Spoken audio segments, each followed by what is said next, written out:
The Birds of Lorrane by Bill Doede. Narrated by William Skye. Intelligent birds.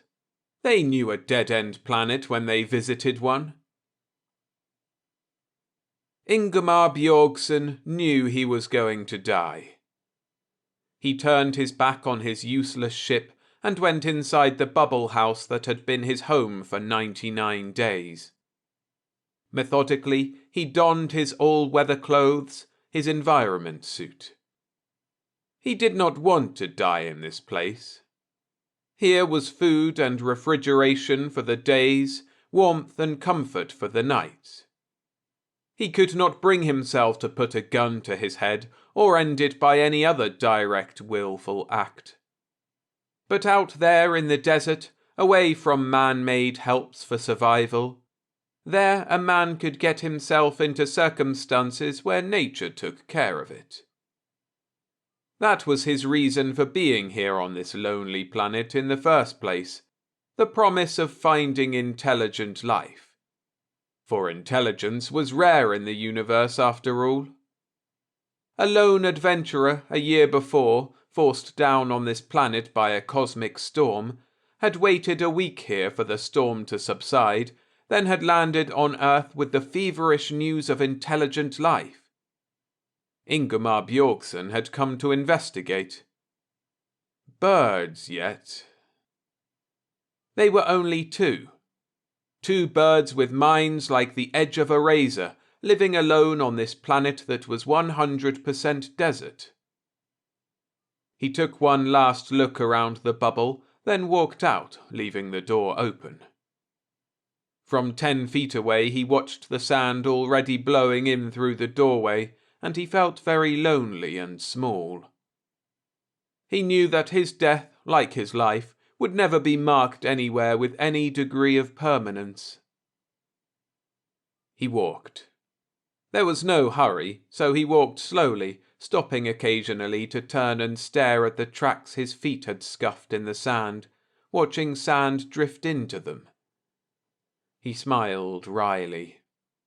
The universe was so eager to be rid of him, as if he were a disease. He looked up again, studying the whole sky. But there was no movement of wings, no silver streak of a ship coming to pick him up. Only one spot marred the desert's domain, the tiny bright reflection of the burning sun on the now distant bubble. The birds had promised him. They had been so sure of themselves.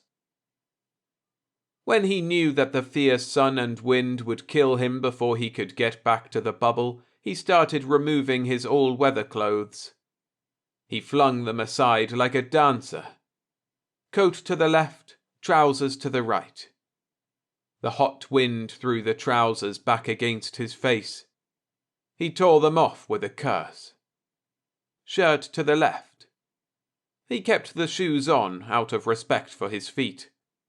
Then he trudged on, wondering vaguely how a half-dressed man, dying on his feet, could make the same marks in the sand as a fully clothed, comfortable one. He stumbled on an outcropping of rock. He fell. He picked himself up again. It would be quick, after all. The sun was in league with the rest of the universe. He would die soon. He fell again. He had found the planet of Lorrane easily. The adventurer's charts were accurate. It was a dry, barren place, an old, worn-out world where only wind and sand moved, where mountains shoved their eroded peaks into the impotent sky. But Ingmar found, upon emerging from his ship, that there was another movement. 2 black dots appeared far away in the sky and rapidly grew larger. He had been told that the planet was populated by an intelligent form of bird life.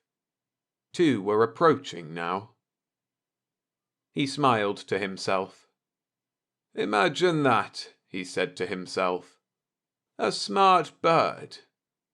How should you meet a smart bird? Should you shake hands?" The birds alighted in the sand before him. They eyed him with bright, intelligent eyes. They were quite large, standing at least 2 feet tall. Their grey feathers lay smooth and straight, immaculately cared for. Ingomar cast around in his mind for something to say, or some sign to make that indicated friendship. Then one of the birds looked at the other and said, "This one is larger." "Much," the other replied. Ingomar was astonished. "You can talk?" he asked. "In English?" "Certainly. Didn't the first man tell how he instructed us?" Yes, of course," Ingomar said, confused. "But I didn't that is, well, I didn't believe it." The birds eyed each other again. "I like him," one said. "If there's anything I hate, it's a completely honest person."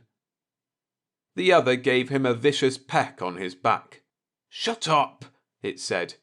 "Do you want him to think we condone dishonesty?" "Of course not," the other retorted hotly. "I just meant that, considering social protocol, it is sometimes kind to tell a very small lie." Ingomar was speechless. He looked back at his ship, standing tall and straight, ready to blast itself into the sky again. He glanced around at the lonely landscape. Finally, he said, "It is difficult to see a difference between you two. Do you have names that I might be able to use?" "Oh, yes. We beg your pardon. How uncivil of us. Our name, translated into your tongue, is Pisces." "The fish?" "Well," they said, "from our home planet the constellation does not look like a fish." "Oh. Well, are both of you named Pisces?" "Oh, I see. That is your species. I am called Man. You are called Pisces." "Of course not," they said. "You were right the first time. Pisces is our name. You can say, 'Pisces, get me that ship,' and we would do so." "How can both of you have the same name? Are you actually one intelligence? And see that you keep your hands... see that you leave my ship alone." One said, "We wouldn't think of touching your ship." The other said, "No, we are 2 separate entities." Ingomar passed a hand over his face, thinking. The 2 very earth-looking birds stood quietly before him, their feet buried in the sand so that it looked like their legs were 2 stilts shoved into the ground. At last he said, "Well, I know what we'll do. I will call you Pisces 1, he pointed to the bird on his left, "and your companion Pisces 2. The identical birds glanced at each other, then leapt into the air. They circled high above his head. They swooped low. They engaged in marvelous aerial gymnastics wonderful to see. Ingomar made notes in his book concerning their agility. Finally, they came to rest before him again so suddenly that he stepped backward quickly, frightened. "Now," they said, "which one of us is Pisces 1 and which is Pisces 2? Puzzled, Ingomar studied them carefully. The one with the quick temper might show this characteristic in some way. He pointed to the bird on his right. "You," he said, "are Pisces 1? They laughed. It was a verbal sound only. No expression showed in their eyes. "All right," Ingomar said after some thought. "I can fix that." He entered his ship and rummaged around in his clothes locker, then emerged with a brilliant red ribbon of plastic. "I'll tie this to your leg. That way I'll know that you are Pisces 1. If you promise not to move it from one to the other." "We promise." He stooped over to tie the plastic on the leg of the one he thought was Pisces 1, and was almost caught in the sudden flurry of slashing beaks and raking claws, like a mating fight in an aviary. "I am Pisces 1," one screamed, administering a resounding peck on the other's back. "No, you're not. I am." This one leapt into the air and landed on the other's back. He raked vicious long talons across the well-groomed feathers. "I am more intelligent than you. I should be Pisces 1. From a safe 10 feet away, Ingmar threw the ribbon at them. "Stop it!" he yelled. They obeyed instantly and stood quietly side by side facing him. Ingmar drew his handgun and pointed it at them. "Now stop your fighting or I'll blow you to Kingdom Come." "Fine," they said. "Anything to get off this miserable planet. How far is it?" Ingmar smiled in spite of his anger. "It's an expression. It means I will destroy you." One of the birds quickly picked up the plastic ribbon and carried it to the other and dropped it near the leg. Then both took it in their beaks and together they tied it around the leg. It was done so quickly that Ingmar stood there aghast, surprised into immobility. He had never before seen birds tie knots. "It would not be wise to destroy us," Pisces 1 said. "We can help you." "How?"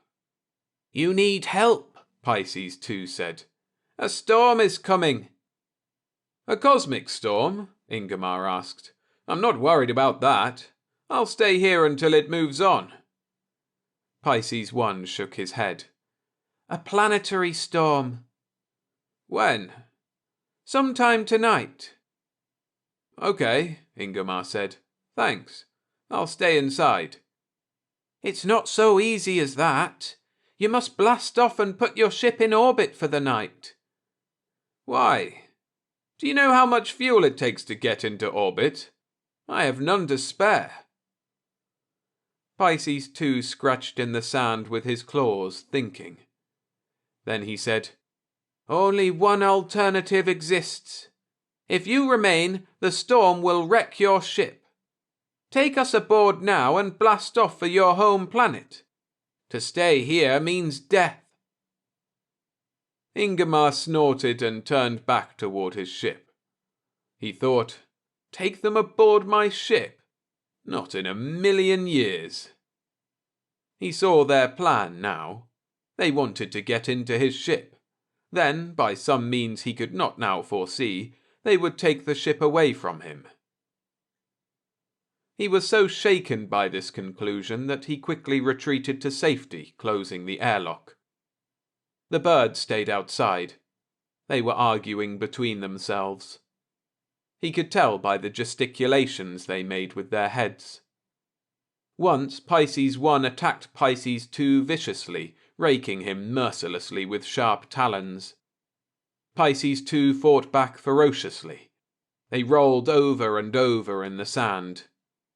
Ingmar threw a switch that gave him communication outside the ship and yelled at them. They stopped fighting at once.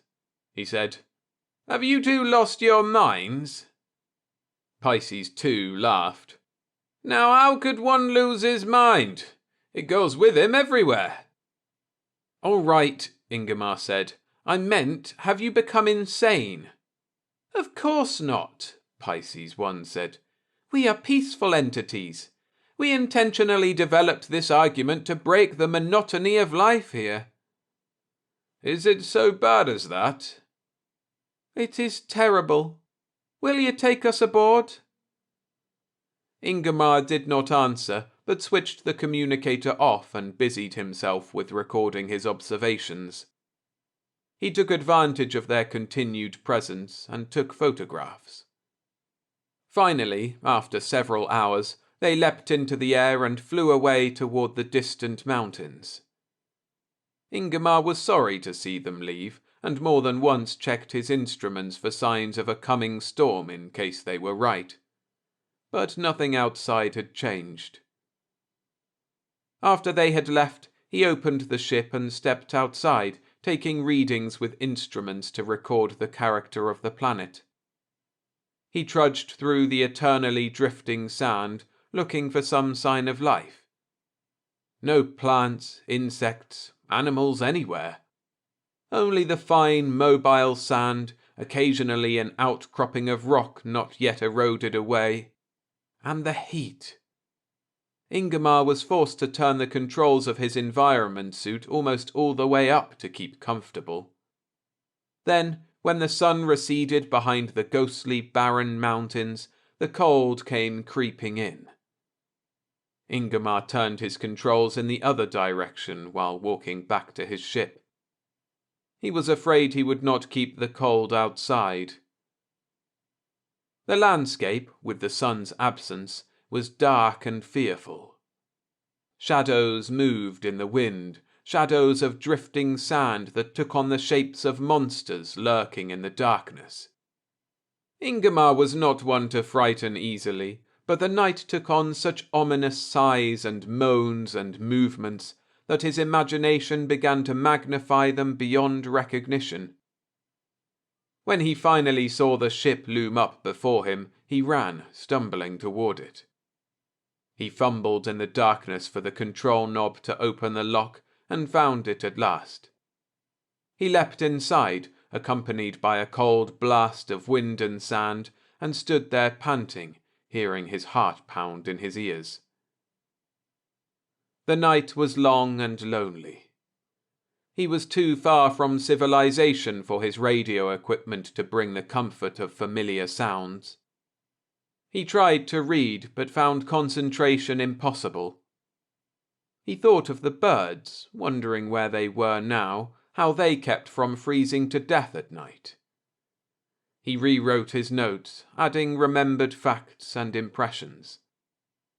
Finally, he decided sleep was the most painless way of spending the night, and swallowed a small capsule designed to induce total sleep for at least 6 hours. He awoke the next morning standing on his head. The bed, horizontal the night before, was now vertical. The whole room was vertical. Panic swept over him like a wave of burning fire. He scrambled to the airlock. It opened grotesquely. The ship, which last night had stood so proudly, now lay on its side. And in his drugged sleep he had not known when it fell. For Ingmar, the bottom dropped out of everything, and his heart dropped with it. There was no resetting of a ship once it had fallen. This took special equipment. Ingmar Bjorgsen was a doomed man, and he knew it. While he stood outside in the morning sun, staring at the horrible spectacle before him, the 2 birds alighted, one on each side. "Why didn't you listen to us?" Pisces 1 said in an accusing tone. "Yes," Pisces 2 echoed angrily. "You make me sick, thinking you're so smart, coming down here in your big ship and strutting around like you think you're a god or something. Now how big do you feel?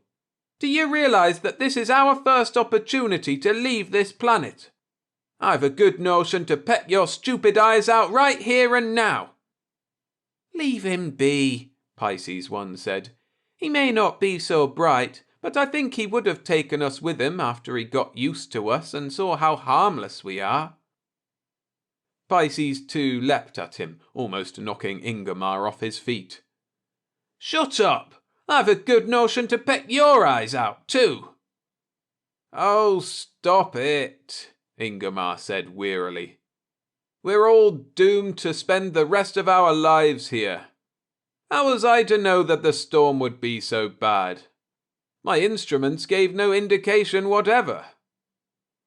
"Actually, it was our fault," Pisces said more calmly.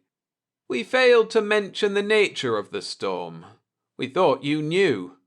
It was a magnetic storm, a shifting of magnetic currents surrounding the planet. We had no idea that you would think of the weather."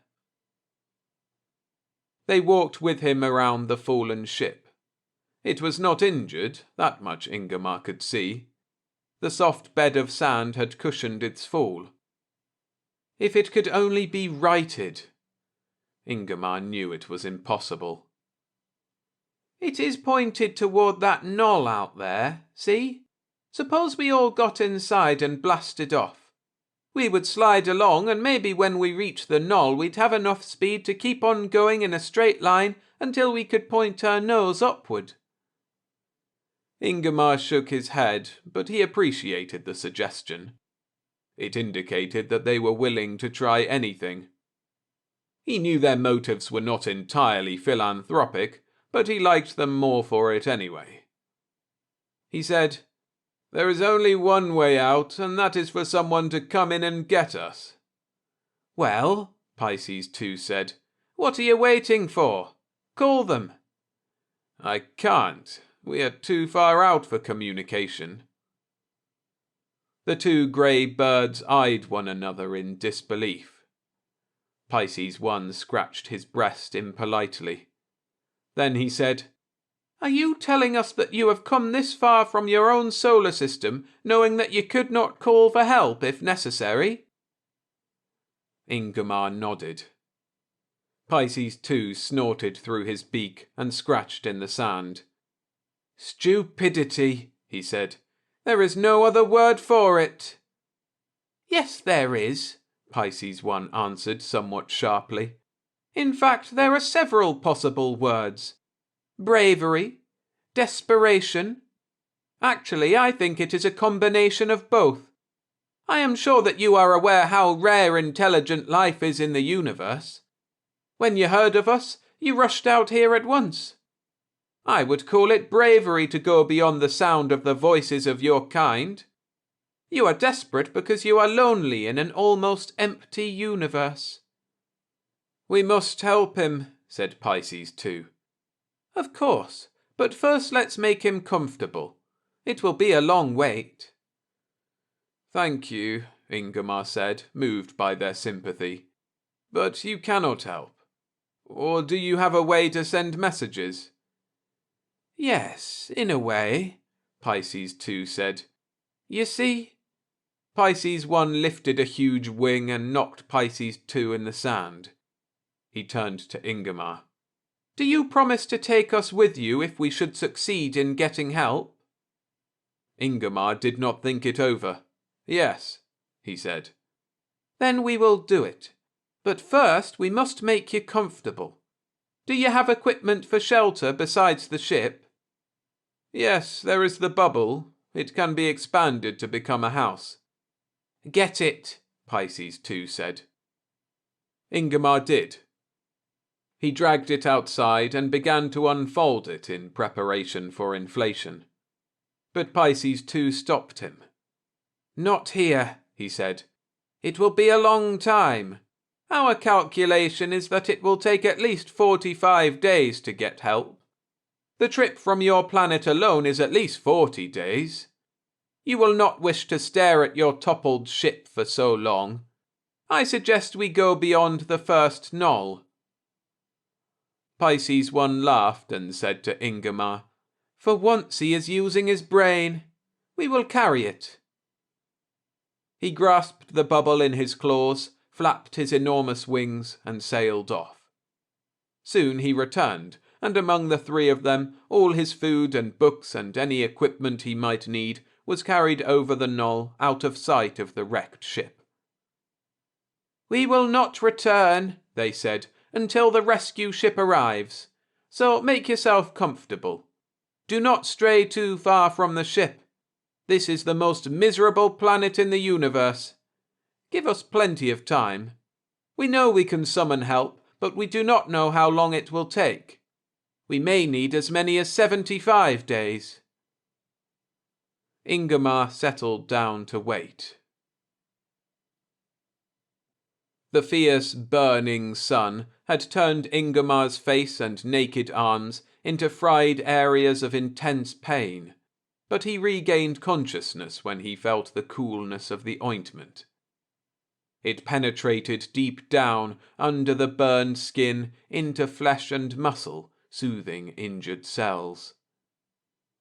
He opened his eyes. He moved his head. The eyes were burned and bloodshot, but he could see a ship standing 100 feet away. It was not sleek and long, pointing its needle nose at the sky, though. It was round, dull white, like a giant egg laid by a giant bird. Bird? Ingmar chuckled, senses returning, thinking through his pain of Pisces 1 or Pisces 2 laying an egg. Then he laughed aloud. He stopped quite abruptly and looked again. The egg was still there, but it was not an egg. It was actually a ship, and the airlock was open, and Pisces 2 was backing out, dragging a sort of stretcher on wheels. "It's a ship!" he exclaimed, tears running down his cheeks over the ointment. "Whose ship is it?" "Ours," said Pisces 1. "Yours?" Ingmar said after a long pause while the pain raged over his skin. He tried to sit up, and Pisces 1 got behind him and pushed, nudging him upright. "Where did you get it?" "Oh," Pisces 2 interrupted. "We had it all the time." "Shut up!" Pisces 1 yelled. "He asked me." "Hold your tongue," Pisces 2 retorted hotly, "or I'll take off and leave you here. I've had enough of you in the past century to last a lifetime."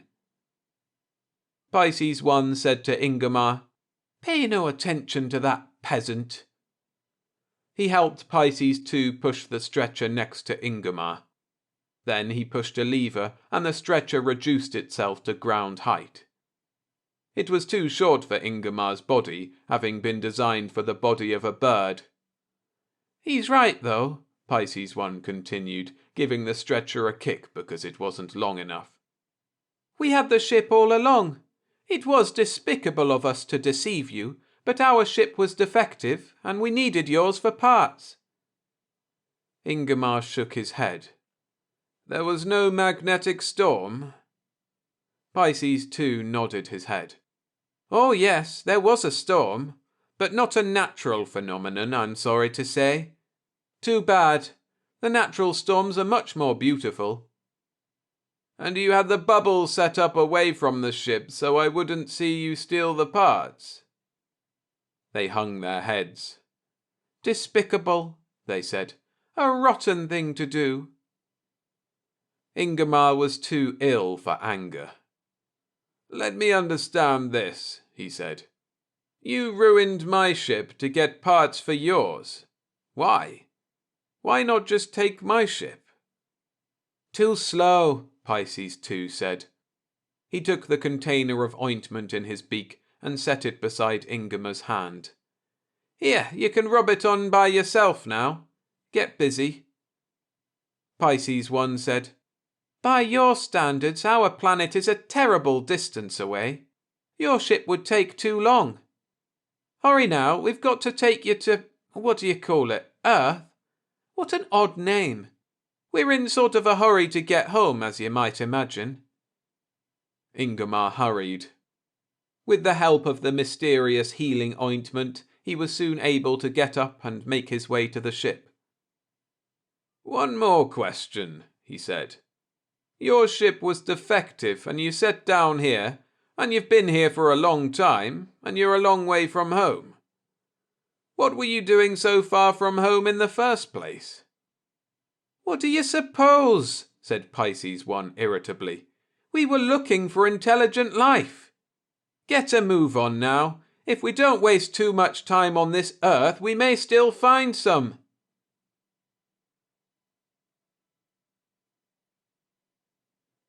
Thanks for listening. If you enjoyed this story, hit the like button to support the channel, and go and check out one of the hundreds of other stories on this channel already. There are plenty of playlists, and if you're interested in more, go and sign up to my Substack, where there are 3 free stories every week and 1 for paid subscribers. See you there.